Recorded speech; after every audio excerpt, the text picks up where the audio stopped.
All right, so let's look at the difference between a content strategy that generates nothing versus a content strategy that makes millions in revenue. Hi, I'm Justin, and I built brands that make tons of money on the internet.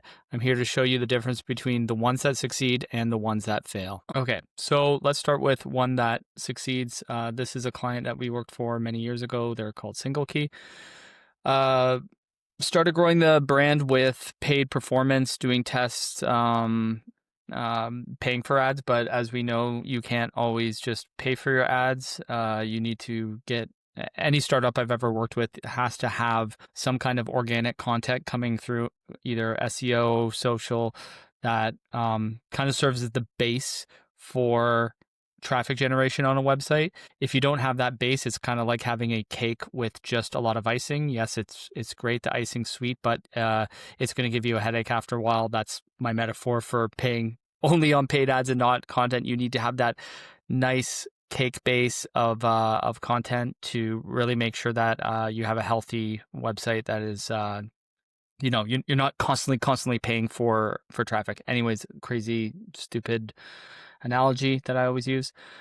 So let's look at Single Key. Basically what they have here is they've started by going on the navigation from renters and tenants. So starting with a pillar foundations of personas of like who would actually use this product. Single Key is a rent guarantee insurance company. So yeah, we got stuff for renting, for collection, and we have things for tenants and tenant screening. So these core pillar pages are going to be your converting areas where people they'll probably come into your website through something else, but this is where they'll go in, they'll actually they'll convert. So yeah, you'll see like high converting landing page here. Lots of even more specific things we have for landlords, for new Canadian applicants. A lot of good like how it works section here. Great trust elements here that they built into these landing pages. So yeah, these are your core or pillar landing pages. From there, we're going to go into the Owner's Hub. And really what I love about this is it's not just a blog. It has its own editorial feel to it. It's called an Owner's Hub, not just blog. And within Owner's Hub we have resources, podcasts, webinars, everything categorized nicely.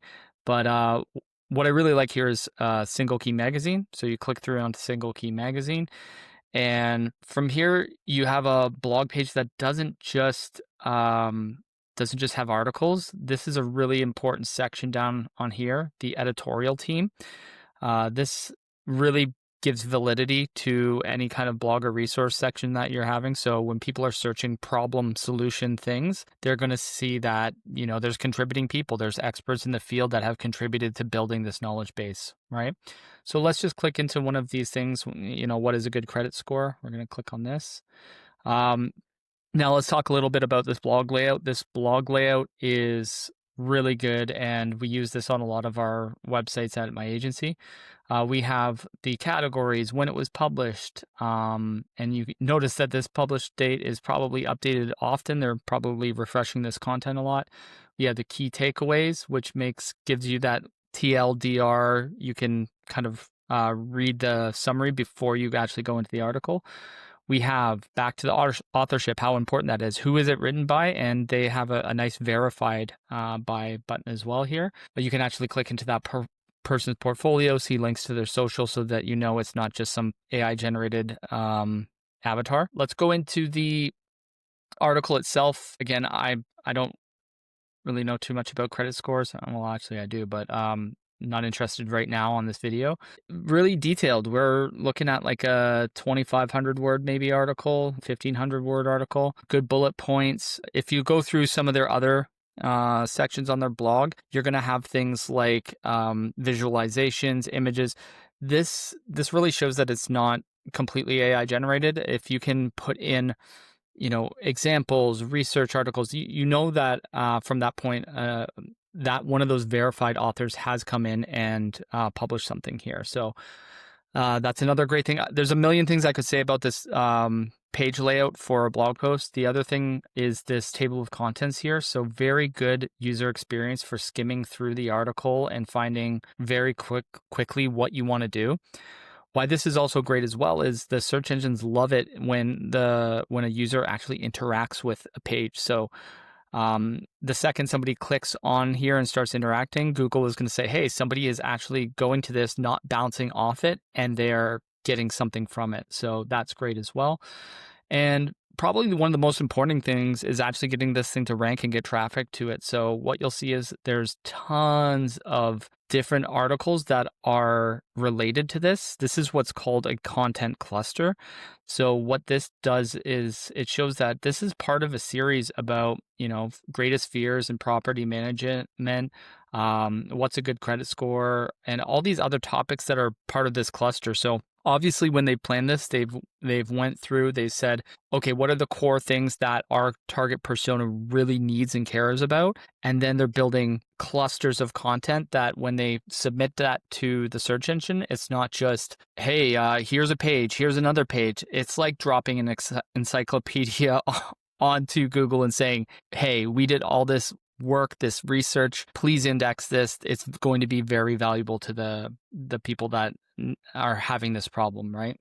And then finally, that's great. You've got somebody's eyeballs on this page and you've gained their trust by having this article, but what's the next step, right? So throughout the site, you'll see things like subscriptions to the newsletter. You'll see free tools for calculating things, and also resources like checklists, like, okay, here's my credit score, but what are some steps that I can do to improve my credit score? And those will all, because you've written an article, have authorship on that article, somebody's going to trust you more to submit that email.